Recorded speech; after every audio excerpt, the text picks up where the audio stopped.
Hey peeps, welcome back to part 3 of our 3 Degree of Freedom motion platform simulator mid-frame build.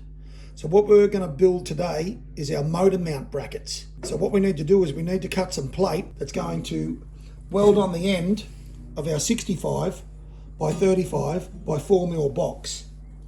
In turn, our timber Merbau decking will then be bolted to these plates, and they in turn hold our motors. So what you'll do is you'll cut a length of 280mm 75 by 5mm flat steel. So you're going to have 280mm of your 75 by 5mm flat steel cut. You'll find the center of that, which is 140mm. You'll make a mark, you'll put your square on at 140mm, draw a line. These are now our 2 pieces of plate. Keep a nice long piece, because then it's going to be much easier for you guys to work with the long piece. If we just cut these 140mm lengths and then mark them up and try and drill them, then it's much harder for you to hold small pieces, particularly if you don't have a drill press and you're working with a hand drill on the floor like we've shown in our other videos. It's just going to be much easier for you to measure this all up as 2 pieces before you cut them. That way you've got a lot of material to put your foot on, etc., to hold your piece while you're working on it. So now we need to find our drill points for both of our plates. It's really easy. Across your 280mm workpiece here, now you might have it even longer like mine, that's fine. You only need 2 140mm plates. Ultimately that's what you're going to end up with. But if you measure this up like I have on this piece and it's longer, it doesn't matter. You're just going to cut these pieces off the long piece. But anyway, so you could start with your 280mm length of steel that we've marked up here and just mark 10mm right along. Make a mark there, make a mark sort of midway, another mark here, another mark here, and then on those 10mm marks, put your ruler and draw a line. Do exactly the same on the bottom side. Make a mark, 10mm up from the edge, mark it, put your ruler on the marks, draw a line. Then from your edge here, you'll measure in 25mm. Make a mark at 25mm, put your square on, draw a line. Now this is our midway point here, okay, that's our 140mm. Right, so you'll measure in 25mm from that midway point. Make a mark, put your square on, draw a line. On the other side of that mark, exactly the same thing. Measure in 25mm, make a mark, draw a line, and then at the end here, where we'll be cutting off here for our second 140mm plate, you'll measure in 25mm, make a mark, put your square on, draw a line, and now where all of those lines intersect, you'll punch and you'll drill, and your finishing hole diameter on these punch marks will be 8mm to take your M8 bolt. Okay guys, there's your piece drilled. So you'll need to turn this over when you've drilled, and you'll need to put your grinder where your drills come through, because this will all be jagged. So clean that all up nice and smooth so it's nice and safe. Right, then you're going to be ready to cut your plates to their sizes that you need. So if you've only measured the 280 and that's the piece you've got, you've already cut it at 280, you've only got the one cut, which is here at 140mm. If you put it on a longer piece like mine, well, you're going to have 2 cuts, 140mm, and then you'll have to cut this one at 280. So you'll cut that, you'll cut them there. Same deal as always, guys. Nice straight angle grinder with your cutting discs, back and forth till you cut through.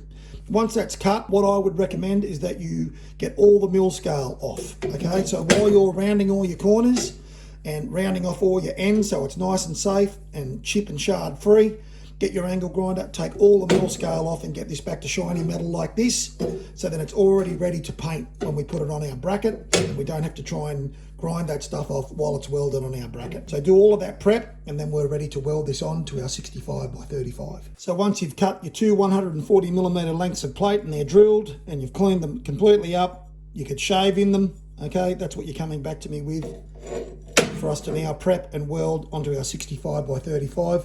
let's talk about how we're going to place these on the 65 by 35. So we can get these centered on our 65 by 35. Guys, you need to find the midway point of your 75, which is 37.5, and you need to draw a line dead in the center of your 75. So at 37.5, 2 lines.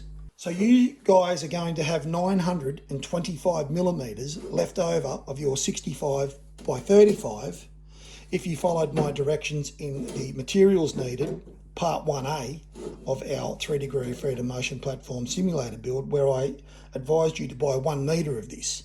You've already cut 75 millimeters, which became your connection point on your base plate to your mid frame via the caster frame. So you've got 925 millimeters of this 65 by 35 left. You need to measure 550 millimeters and cut that off your 925 millimeter length that you've got left. And you're going to cut that very square. So I advise you to use the same procedure as I showed in part 4 of the base plate build, where I recommended that you measure 550, well in our case, now, you will measure 550 millimeters to every face. So then you can put your square on and you can draw your line all the way around, so you can use your angle grinder and cut it at every face at the right point of mark, so it's nice and square, because this has to sit on our plates here. Okay, and if we don't cut that square, it's going to be crooked that way, or it's going to be crooked that way, and we can't afford that. This has to sit nice and square and nice and flat on our plates. Okay, so you have to get that cut square, guys. So if you don't know what I'm talking about, you need to watch part 4 of the base plate build. Okay, so then you need to find the midway point of your 550 millimeter length of 35 by 65, and that's 275 millimeters. And you just need to mark that, guys, because that's going to go in the very center of our mid frame. You will prep this for welding, okay? So you'll put your bevel in it on every face and take primer off enough so then there's no primer anywhere near our weld. And you must do that for both ends, okay? So get a nice bevel right around, ready to basically have lots of fill weld and strength in these brackets. Obviously these brackets are holding our motors, our front motors that are doing our pitch and roll. So we want these to be nice strong welds here, so then our plates here never go anywhere. Once you've done that, you need to find the midway point of your 35 millimeter box here on both sides. Ooh, I went the American standard there. There's nothing wrong with that either. I still use inch and imperial for my muscle car, which is a late 60s muscle car. All right, so let's get that flush on the end of our box there. 15, 16, 17.5.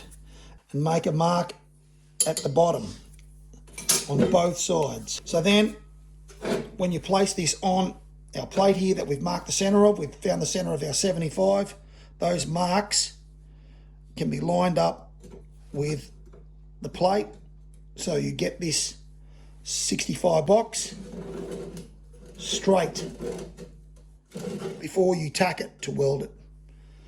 Okay, that's the aim of the game.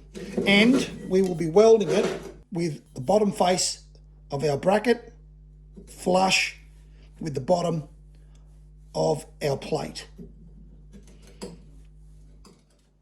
for both of our plates. Okay, so you've got your 65 by 35 set up dead center with the center of your 75 by 5 mil plate. Okay, the center line we drew and our center marks now on our 35 by 65 are lined up at the bottom and at the front.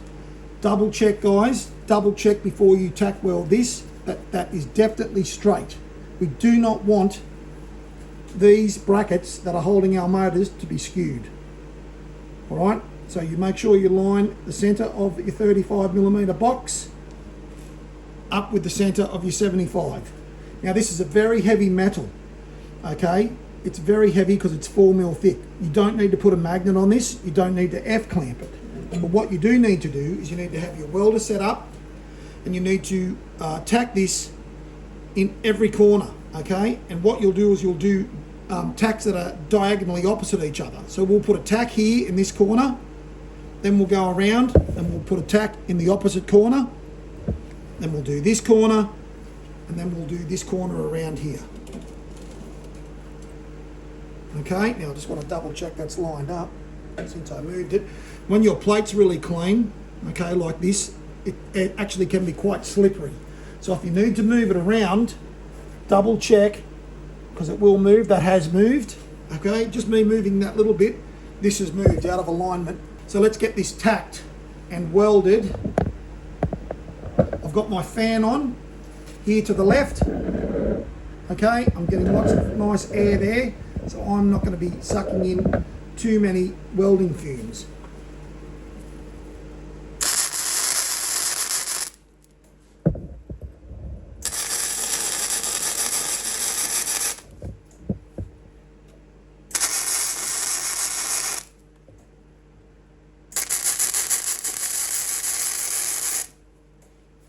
So as you can see, okay, it hasn't moved at all, right?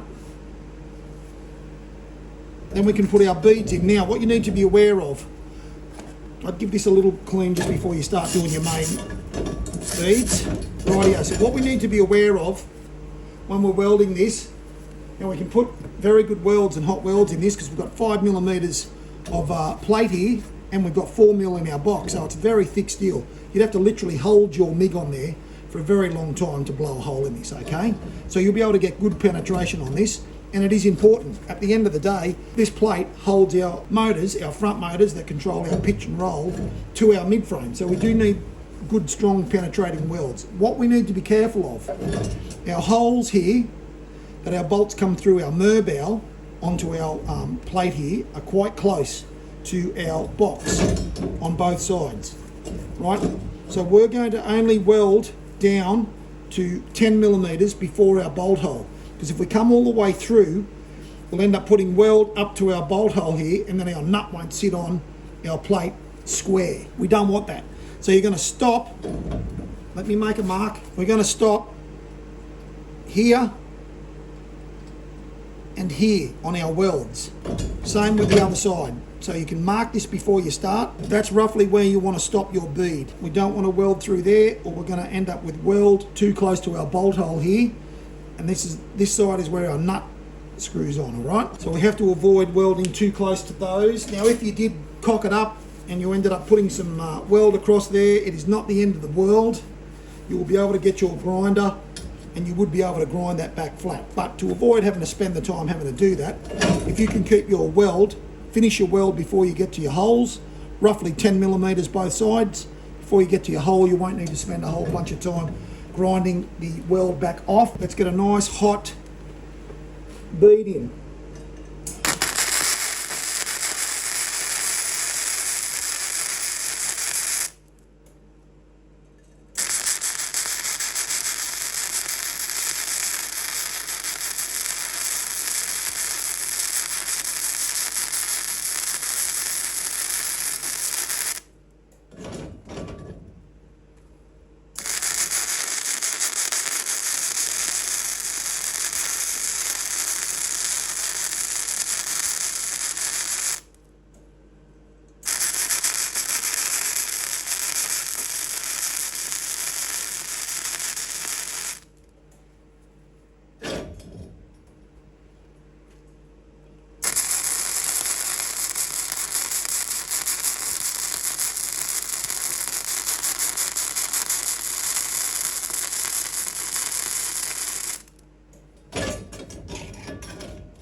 So that is generally what we want, guys, a good strong weld, and we want to stay away from those bottom holes. We'll put our wire brush on here now, you'll see this a little bit better.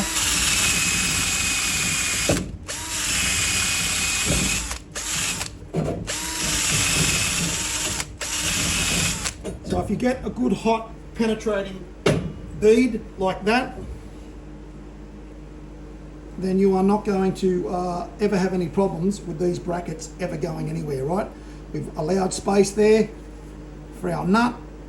Okay, that is going to be good for the life of your sim. You need to do that at both ends. You need to take your time and make sure that your 65 by 35 is square on your 75 by 5 plate. So now we're ready to mate our 65 by 35 motor bracket to our mid frame. And this goes on right at the front of our mid frame. So our caster wheels are at the very back, our motor bracket is at the very front. Now, as always, you can see, guys, I've measured the midway point of my 100mm wide box here, 50 millimeters. We're going to put a square on that where we've marked it, and we're going to draw a line. And the other important information you need, guys, is it needs to be orientated, okay, with your brackets facing upways like that, okay? So your brackets are flush at the bottom and they're sticking up at the side. So make sure it's orientated in that way before you weld it. As we've done on our motor bracket, we know our halfway mark was 275. We've cleaned up where this is going to weld to our mid frame. We've cleaned up our mid frame and we've marked our 275 marks. So then when we place this on the front, our midway point on our bracket lines up with the midway point on our box at the front here and at the back. Now, like our caster wheel axle, we're going to set this off. So set this back from the face of our 100 by 50 box here, approximately 5 millimeters. Okay, you can check it that it's 5 mil off. You'll make sure that it is absolutely in the center at the front, and then where you've drawn your line through on the mid frame, you'll check it at the back. Get your square, okay, put your square along the back and make sure this is going on straight. There's no point in us going to all the effort of welding all those brackets on straight, welding everything square if we don't get this square on our frame. In this case, guys, it is hip to be square. So take your time to get everything in alignment. Remember, this is critical for our motors to not be out of balance. This is why it's very good to use your square to get this square and your marks to get it centered, and that is beautiful. Rightio, so I've got that square to my mid frame and I've got it exactly centered. Guess what we're going to do? We are going to weld this exactly like we've welded everything. We're going to tack each corner, front and back, then we'll run our beads. Rightio, I'm not going to show you this because it's a no-brainer, guys, but this is what you need to do, okay? Tack in each corner at the front. If you really want to, you could put your F-clamp on this, but unlike our 30 by 30 box, this is 65 by 35, 4 mil thick box, right? It's very heavy and we've got our brackets on it. It's not going to go anywhere, all right? The only danger you're going to be in is if you bump it, okay, when you're welding. So look, it's not going to hurt you to put an F-clamp on it. If you want to take the time to do that, put an F-clamp on it once you've got everything lined up, put your ruler on it and make sure this is 5 millimeters inboard. So you've got meat here to weld. Line it up, make sure it's centered, clamp it, and then you know even if you bump it, it's not going to be able to move. It's going to be in place. If at any point you feel like it's not right, get your trusty square, put it on the back and just double check it before you weld it. So once you've welded your motor mount bracket on, this is what you're going to be looking at, okay? So again, you can get a good strong weld in between your motor mount bracket and your mid frame. You've got thick metals in both. This is a great thing, guys, about having thick metals. Now, okay, the 3 degree of freedom motion platform is going to be a little bit heavier than if you did everything in 2 mil or 1.6 mil, but it's going to be so much stronger because you can do really decent welds. If you really want your 3 degree of freedom motion platform to last a lifetime, this is how you do it. Okay, you use chunky stuff. You go industrial. Next, we move on to our motors and our levers that we need to weld onto our motors that take our rods to connect to our top frame. We will also build our Merbau decking timber bracket that our motor goes into. Of course, we're using hardwood timber again. That's the way we're isolating our grounds from our mid-frame. We're not pulling our wiper motors apart like many do and isolating grounds. We don't need to if we isolate them on the hardwood. Thank you very much to everyone who has been subscribing. Appreciate you guys. I hope you're enjoying the videos. I hope you're getting everything you need out of these videos to build this. I encourage any of our new viewers, jump on there, guys, subscribe and follow us. More good stuff to come. See you guys in the next video.